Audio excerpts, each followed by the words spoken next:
সূরাতুল ইয়াসিনের মধ্যে আল্লাহ সুবহানাহু ওয়া তাআলা বলেন ওয়ানুফিখা ফিস-সূরি ফাইযা হুম মিনাল আজদাসি ইলা রাব্বিহিম ইয়ানসিলুন।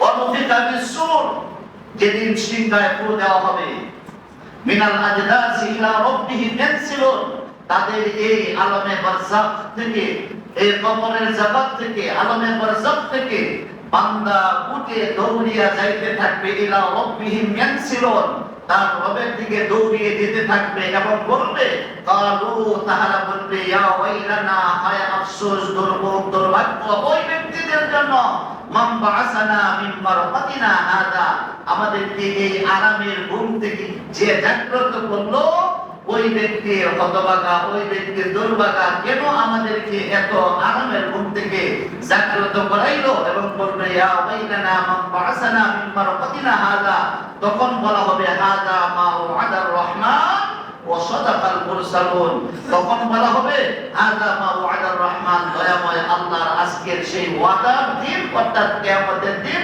ওয়া সাদাকাল মুরসালুন, দুনিয়াতে নবীরা যা বলেছিলেন তা সত্য বলেছিলেন।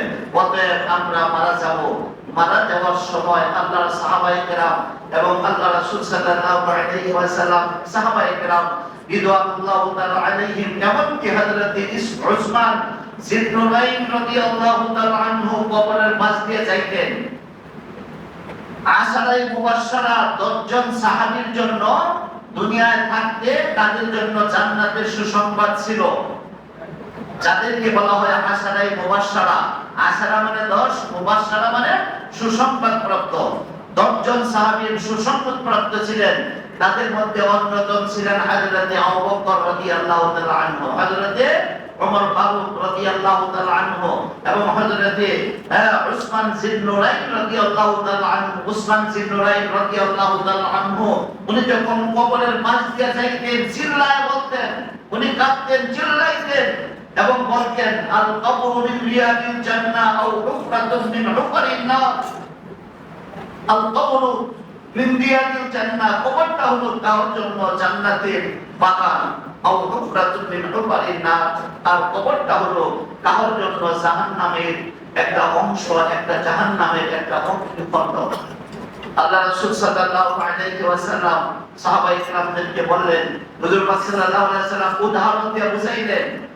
ফেরেশতা এসে আল্লাহ রাসূল সাল্লাল্লাহু আলাইহি ওয়াসাল্লামের বুকের মধ্যে যখন হাত রাখলেন, হুজুর চিল্লায় বললেন, ও আজরাইল, কোন পাহাড় কি আমার বুকের উপর চাপিয়ে দিয়েছো কিনা? কোন পাহাড় চাপিয়ে দিয়েছো? হযরত আজরাইল আলাইহিস সালাতু ওয়াস সালাম বলেন, ইয়া রাসূলুল্লাহ, ইয়া হাবিবাল্লাহ, আমি আপনার বুকের উপর কোনো পাহাড় চাপাই নাই, আমার কেবল আঙ্গুলটা আপনার বুকের উপর আমি রেখেছি।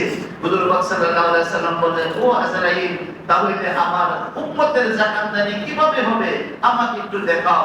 আজরাইল আলাইহিস সালাতু ওয়াস সালাম বলেন, ইয়া রাসূলুল্লাহ, ইয়া হাবিবাল্লাহ, আপনার অবাধ্য উম্মত যারা হবে, আল্লাহ রাব্বুল আলামিনের অবাধ্য বান্দা যারা হবে, আল্লাহর নীতি আদর্শ মেনে যারা জীবনটা গঠন করবে না, এই জাতীয় অবাধ্য বান্দা এবং উম্মতের জাকাতদানি এমন ভাবে করব, আপনাকে তো শুধু একটু স্যাম্পল আঙ্গুল দিয়ে দেখিয়েছি, আপনি তাতে বিচলিত হয়ে গেলেন। আমি আজরাইলের দেহের মধ্যে যত শক্তি আছে সমস্ত শক্তি প্রয়োগ করে আমি তার দেহ থেকে রূহ বের করে দিব।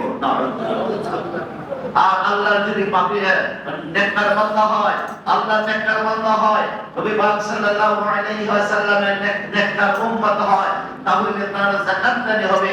হুজুর পাক সাল্লাল্লাহু আলাইহি ওয়াসাল্লাম বলেন, সন্তান যখন মায়ের স্তন খেতে খেতে যেভাবে ঘুমিয়ে যায়, সন্তানের জন্য তেমন কষ্ট হয় না, মার জন্য তেমন কোনো কষ্ট হয় না। আল্লাহর নেককার বান্দা যারা হবে, নবী পাক সাল্লাল্লাহু আলাইহি ওয়াসাল্লামের নেককার উম্মত যারা হবে, তারা মায়ের স্তন খাইতে খাইতে সন্তান যেভাবে ঘুমিয়ে যায়, নেককার বান্দারা তেমন ভাবে ঘুমিয়ে যাবে, কোনো খোঁজ পাবে না। বলেন সুবহানাল্লাহ। আল্লাহ রাসূল সাল্লাল্লাহু আলাইহি ওয়াসাল্লাম আরো বলেছেন, আমাদের মা বোনেরা আটার খামিরা করে, আটা খামিরা, ওই আটা গোলায় যে ওই আটার ভিতরে যদি একটা সুর পড়ে, হুজুর বলেছেন, আটার ভিতরে যদি একটা সুর পড়ে, ওই সুরটা আমাদের মা বোনেরা বা আপনি যেরকম টেনে বের করে দিলে আপনার নিজেরা কষ্ট হবে না, আটার খামিরও কি হবে না, কোনো কষ্ট হবে না, কোনো অসুবিধা হবে না। নবী পাক সাল্লাল্লাহু আলাইহি ওয়াসাল্লাম বলেছেন, আল্লাহর খাঁটি বান্দা যারা হবে, আমার খাঁটি উম্মত যারা হবে, তাদের দেহ থেকে রোগটা এমন ভাবে বের করে নেওয়া হবে যেমন আটার খামিরা থেকে সুর বের করলে যেমন কষ্ট হয় না, আমার উম্মতের মধ্যে নেককার ভালো উম্মত যারা হবে তাদের দেহ থেকে এমন ভাবে তার রোগটা বের করে নেওয়া হবে। সুবহানাল্লাহ, সুবহানাল্লাহ।